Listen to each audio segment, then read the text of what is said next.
So I'm going to move to our next session, and that is our study hall, where I'm going to bring in several members of our team. So the study hall session is here to give you an opportunity to meet other members of the DC and DB admin team, and kind of give you an opportunity to see who they are, hear from them, and hear some of the more commonly asked questions. Obviously, if you have a question during this study hall, this is a great time to ask it. I know we've presented a lot of material this week.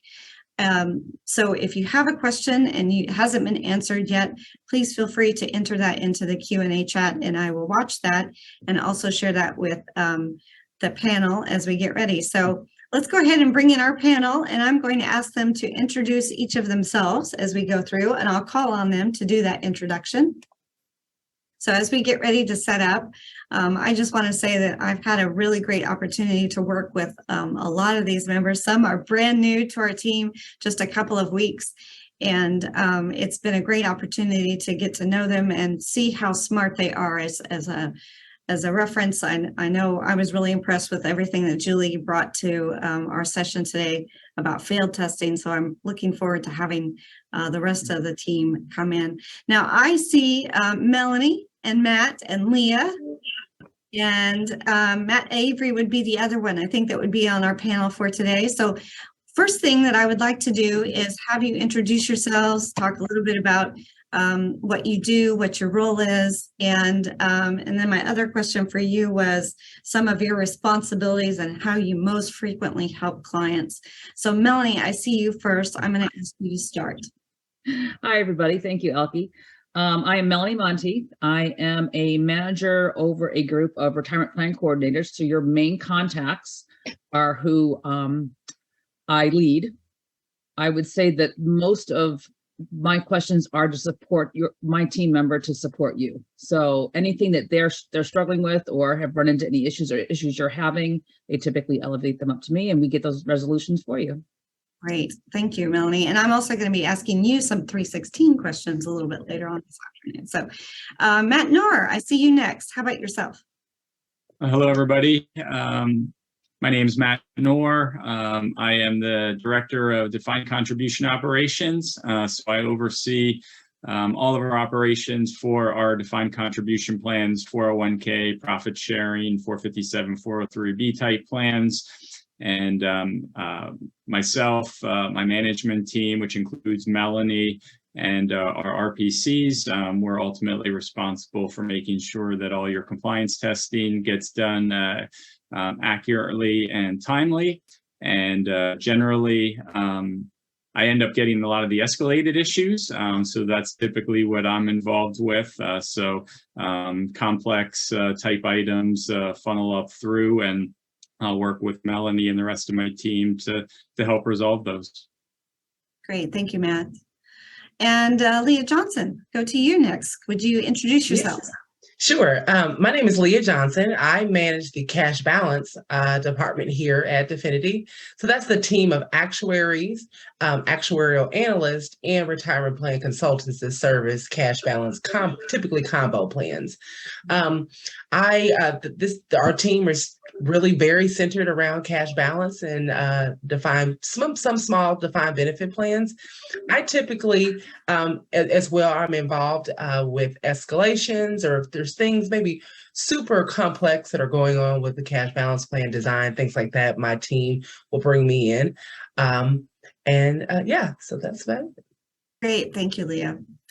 And not to confuse everybody, but here's another Matt, Matthew Avery. How about yourself? Good afternoon. I'm Matt Avery, Director of Retirement Plan Services. I am on my 10th day here with Definiti, but I will be overseeing the plan implementations team that takes all the sales, the new sold plans from onboarding through that process and then gets it into production. Otherwise, I'll also be overseeing our division, which has outsourced labor for a portion of their back office retirement plan work that gets done.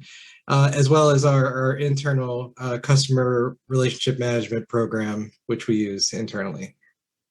Great, great. Well, thanks. I'm grateful to each of you for spending some time with us today. As we've talked about, we've had some really good questions that have come up throughout the week, and I had some questions prepared for each of you. So I just kind of wanted to go through it. We'll just do this round robin. So if I call on you and you think, oh, well, you know, so-and-so may have a better explanation, please feel free to pass that to them. So we talked a little bit about this earlier this week, but I just wanted to get an opportunity to hear it from all of you. Leah, I'm going to go. Well, Leah, you do cash balance. So let's see. I called you first, and then I wasn't going to. We do both, so it's fine. Yeah, you do both. Okay. Yes. Well, let me ask you. So what is the most frequent question you get from when you're hearing from a plan sponsor? What is the most frequent question you get?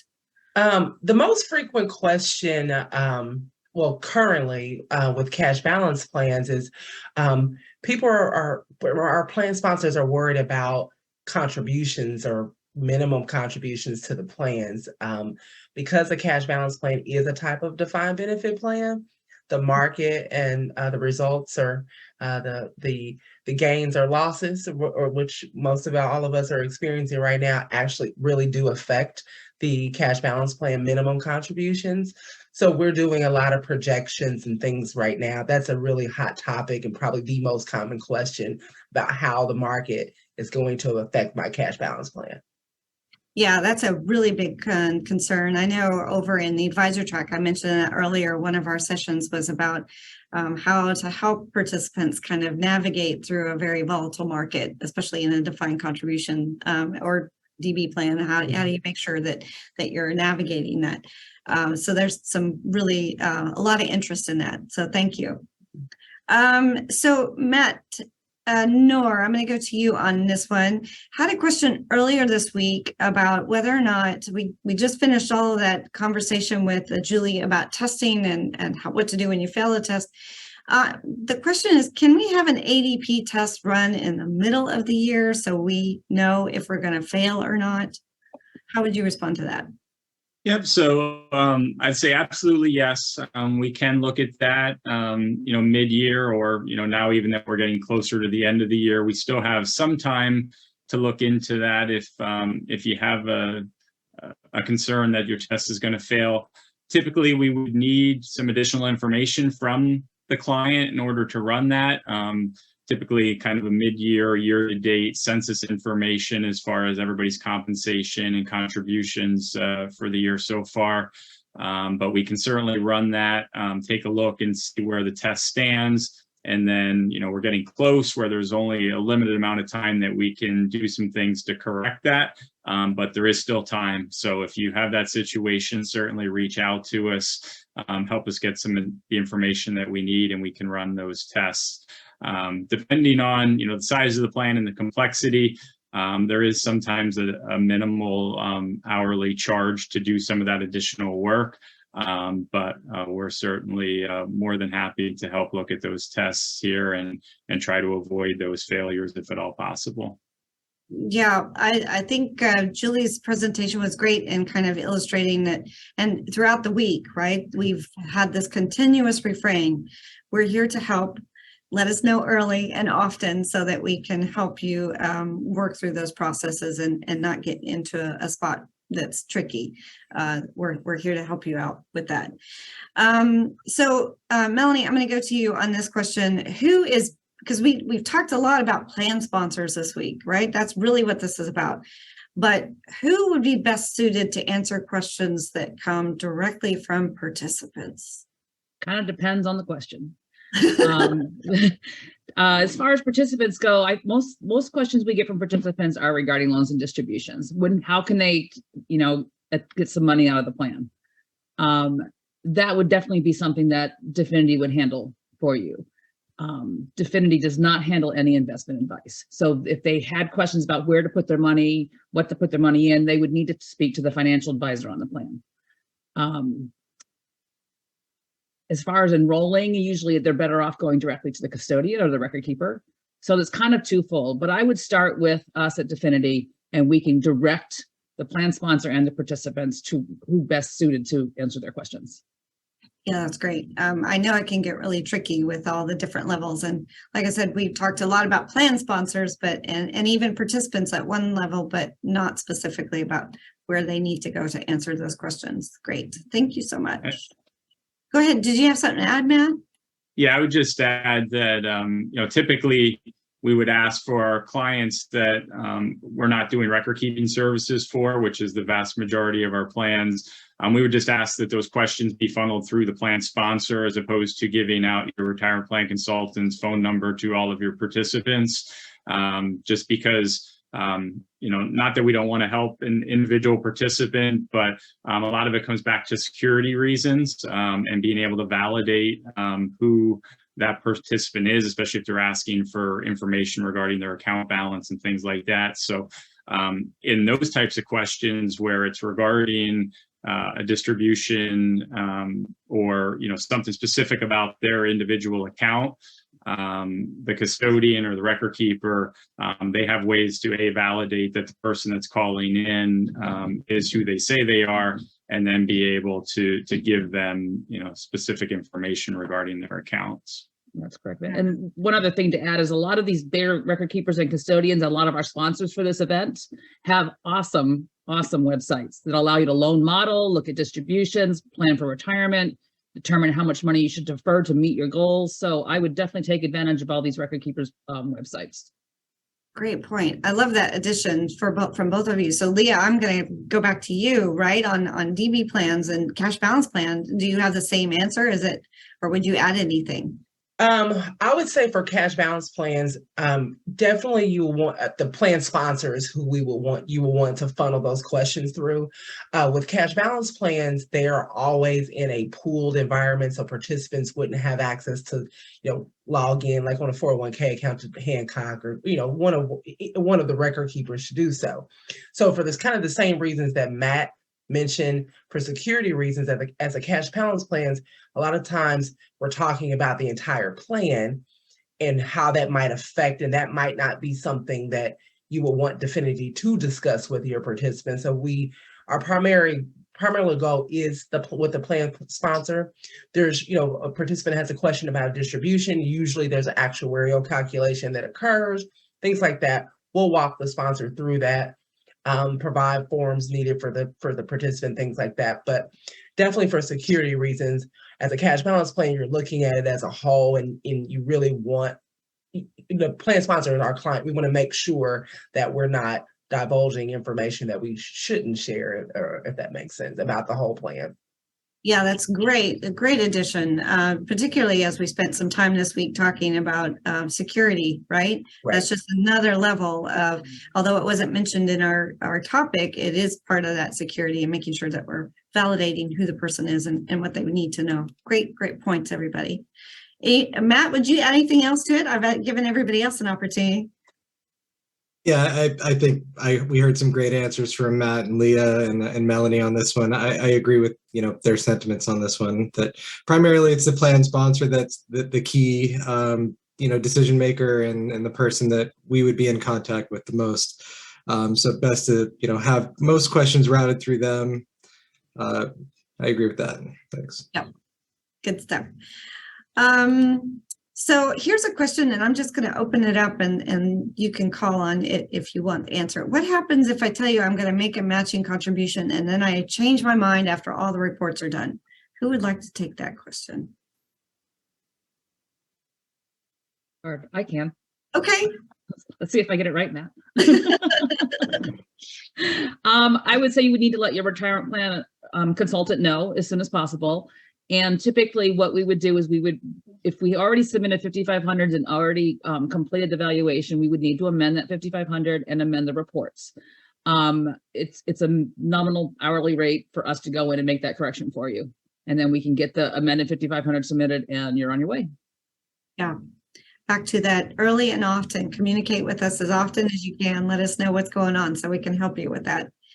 So kind of along with that, can Definiti sign my 5,500? That came up earlier this week.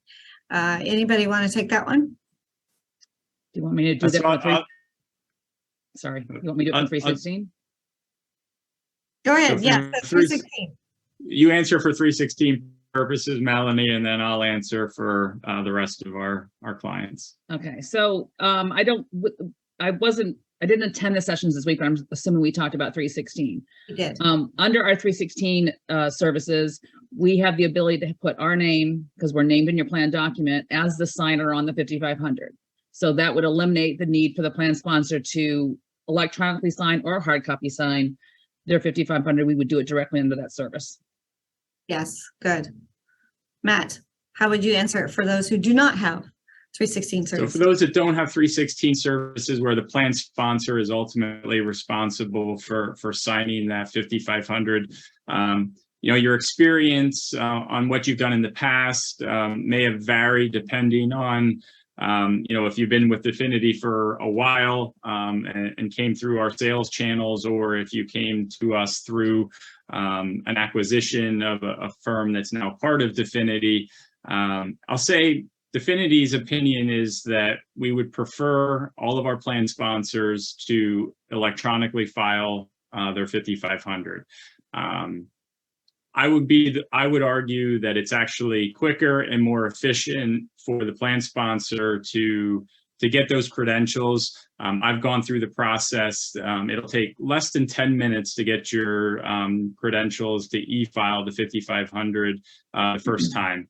And then year after year, typically the system will store that information, and it's really one click of a button to file your 5500 going forward. So although maybe you're accustomed to signing it, to print it out, to wet signature, to scan it, email it back, it probably takes more time than it does to actually get the credentials if you have it in the past. Now, we do have some legacy procedures that, in some instances, people paid extra for Definiti to file on their behalf. We are still honoring all of those types of arrangements, and we will sign those 5500s for you in those situations. But it really isn't very difficult. I know it's sometimes scary, but it literally only takes a few minutes to get those credentials, and that's what we want to do. But if you have an issue with that, we're certainly flexible, and we are willing to work with you in those situations. But our stance is to e-file those forms. Yeah, good. So let's recap. So best scenario is for the plan sponsor to register for the eFast. So they would do all that. Or the alternate would be consider adding the fiduciary studio as a 316 administrator, in which case we'll take care of that for you. Yes? Great. Okay, that was a couple questions this week. So I'm really glad that we had a chance to review that again. So thanks so much. What about notices? We spent a lot of time earlier this week talking about notices, with a calendar for notices. It seems like there's a lot of notices. And I know we will insert them. We will, with our new plan sponsor link, we'll put them into plan sponsor link and make sure that everybody knows that they're there in appropriate amount of time so that they have time for distribution of those notices. But there was a question about notices. Can notices be distributed electronically, or do I have to mail them out? Who would like to take that question? I can do it from 316 to Okay. start with. Don't everybody jump at once. So if you do sign up for the 316 services, that is another item that they take care of for you. The 316, the Fiduciary Studio, will download and accumulate all the notices when they're due, when they're required, and we'll also mail them and or email them out for you. Whereas, if Matt doesn't mind, if you're under just the TPA services, as a TPA, we will send you your safe harbor notice only, and there'll be one copy. It remains your responsibility to download the 40485 and the QDIA and all the additional notices that need to go out at the same time. Definiti does offer assistance with mailing those. It's an individually quoted fee, because obviously it depends on how many pieces of paper and how many people we're sending it to, but we do have the option to work with a vendor to mail things out for you. But it is not part of the TPA standard services to gather and make sure that all of them are out other than the safe harbor notice. Right. And I'll just add, there has been some updates to some of the regulations regarding electronic delivery in the past few years. They have made it easier that plan sponsors are allowed to provide that information more electronically to their participants.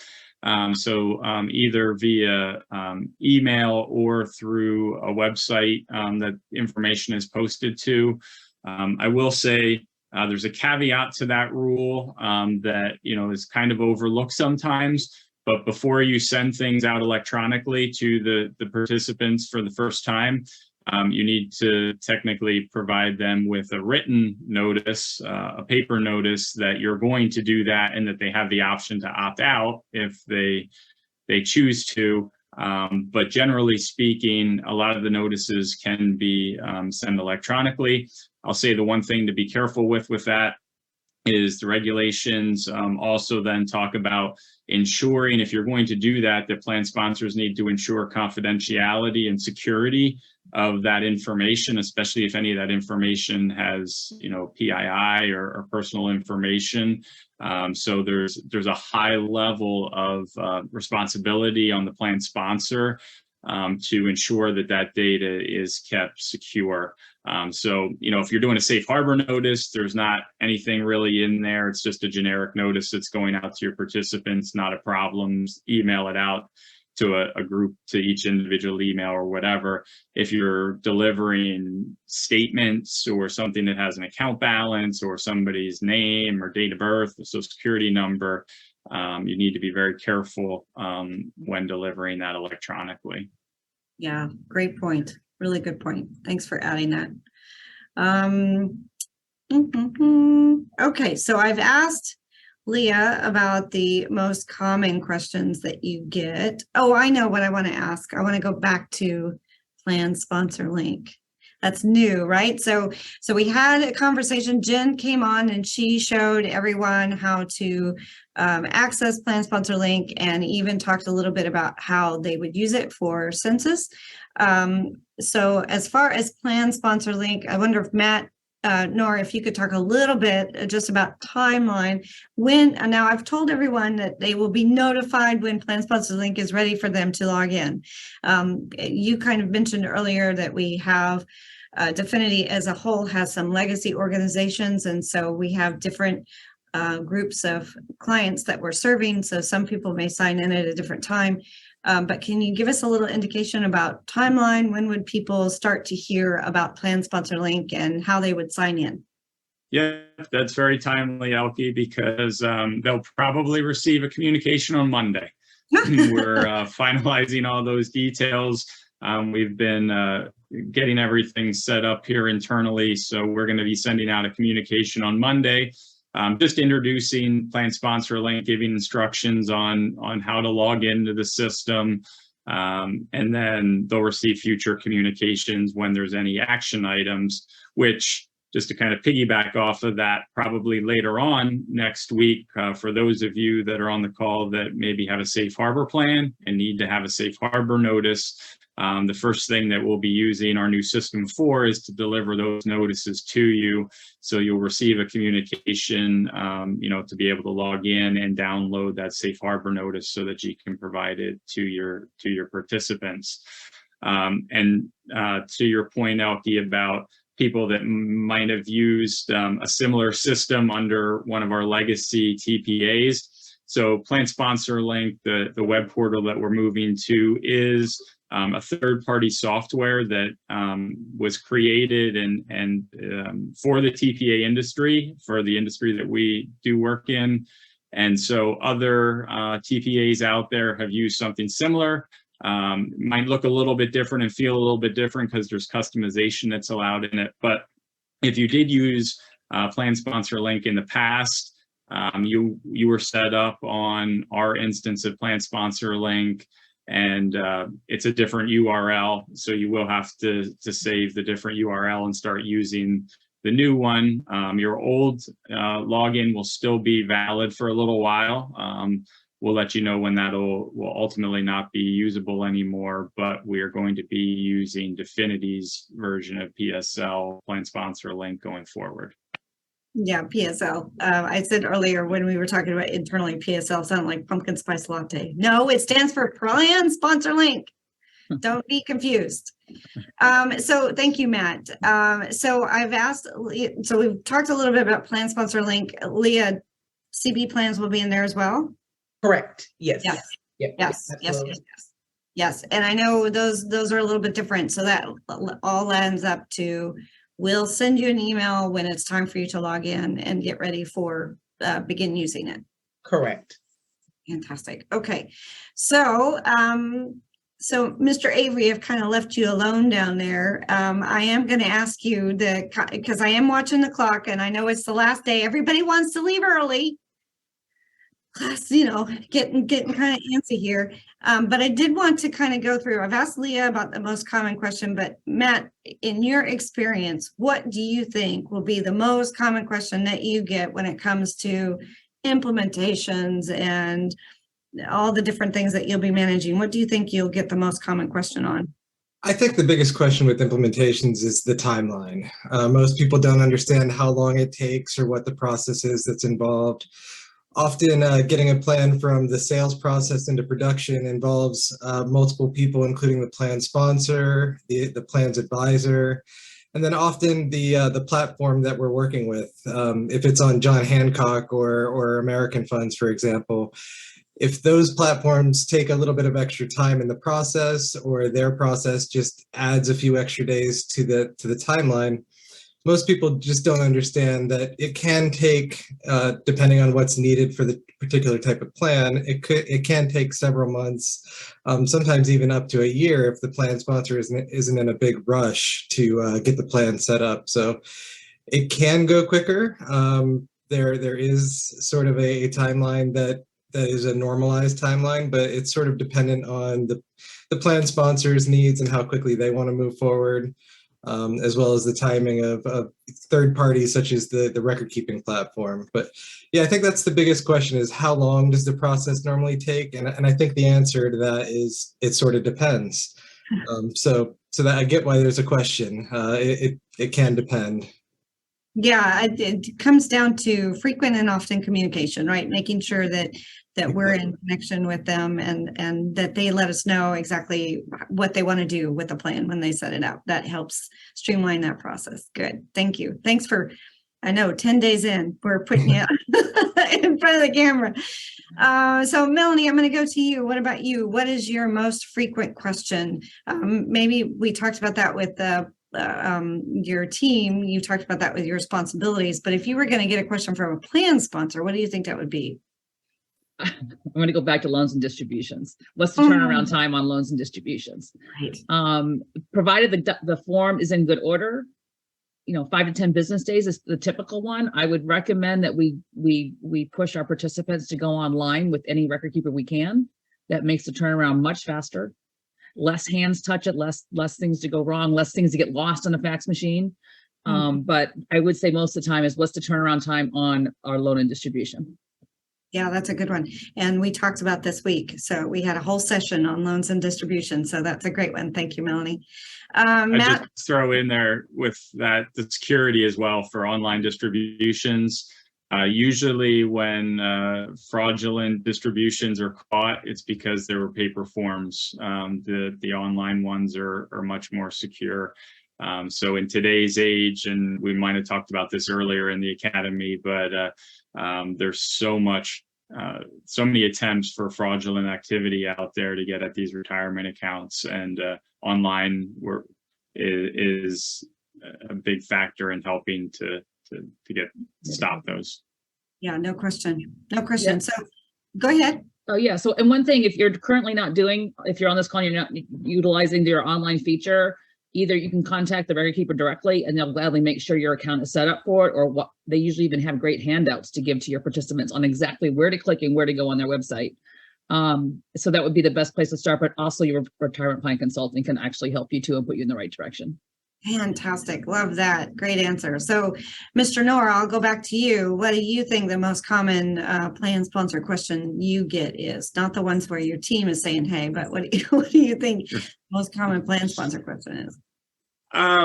So if we're talking about from a technical aspect and the plan sponsors as far as the operation of their plan, I think another common one that comes up is, I have a newly eligible employee. What do we do? What are the next steps? How do we get them enrolled? And what I would say in that situation is, one, you need to make sure they get an enrollment booklet from the record keeper. So if you're at a partner like American Funds, John Hancock, Nationwide, et cetera, they typically all will have some sort of enrollment packet that will allow the participant to either fill out paper forms or do it online, and then have additional information on, the funds that are available in the plan, general tips for investing, and just good educational type materials. But then the other thing that's often sometimes missed is some of the required notices that need to be given to the newly eligible participants. Yes, it's one thing to give them the enrollment booklet to make sure that they can invest in the funds that they want to invest in. But those new participants need to receive copies of their summary plan description. They need to be given copies of the annual fee disclosure notices. And if your plan's safe harbor, a safe harbor notice for that particular year. So if you're not sure about what to give to your newly eligible employees, reach out to your RPC here at Definiti. That we can help look at your plan design and make sure we have a listing of all the notices and information that you need to provide. But that is something that is often overlooked when there's new participants. And so not forgetting that is important. Yeah, great point. We did talk about eligibility earlier this week and how to determine that. And so, Melanie, maybe we could add in, if you have 316 services, we can. Oh, you want to talk 316? Well, we could help you determine when those employees are eligible. Yeah. So one of the other things that 316 does provide for you is they will calculate and determine your eligible employees, and also put together those packets with the enrollment kits and all the original notices and get them out for you. We work closely with your record keeper. Obviously, they provide a lot of the documentation, but 316 will coordinate that for you. Yeah, great. Fantastic. Well, I am looking at the clock, and I did want to make sure everybody can, leave a little early today. So anything else that you guys would like to add that we haven't talked about in our panel discussion? Anything of interest, of note? Nope, that's fine. Hearing none, I will proceed. Thank you so much, each of you, for participating today. As I've said earlier to our others, presenters and speakers, we couldn't do it without you. So thanks for your participation. Really appreciate it. So I'm going to switch to our organization here, our production company. If you can bring up the slides for me. I've got one last one, because we are at the end of the Definiti Retirement Academy. Congratulations, you have made it through. Bravo. I'm so happy that you were here. I did want to have a quick announcement and let you know really quickly. Obviously, we're extremely grateful to our sponsors and are really happy that they're here. But I did want to mention that we are planning on having this again next year, the class of 2023. And we will break this into two different segments. We'll have a spring semester and a fall semester. So make a note on your calendar if you've attended this year and you found it helpful. Bring somebody along next year. We'll look to have new content and new pieces. And obviously, all of the materials that we've talked about this week will be available on the website early next week. So you'll have access to that. Spring semester will be May 16th through the 17th. And then the fall semester will happen November 7th and through to the 8th. Don't think that that's going to be all day. We'll probably have structured sections like we have here. So we do know that you're working during the day. We want to make sure that we accommodate your schedule as well. So look for announcements when that happens. And having said all of that, I just want to say thank you to each of you for being here today. Thanks to some of you who have attended every single day. Really appreciate it. And class dismissed. We'll see you next year. Thanks, everybody.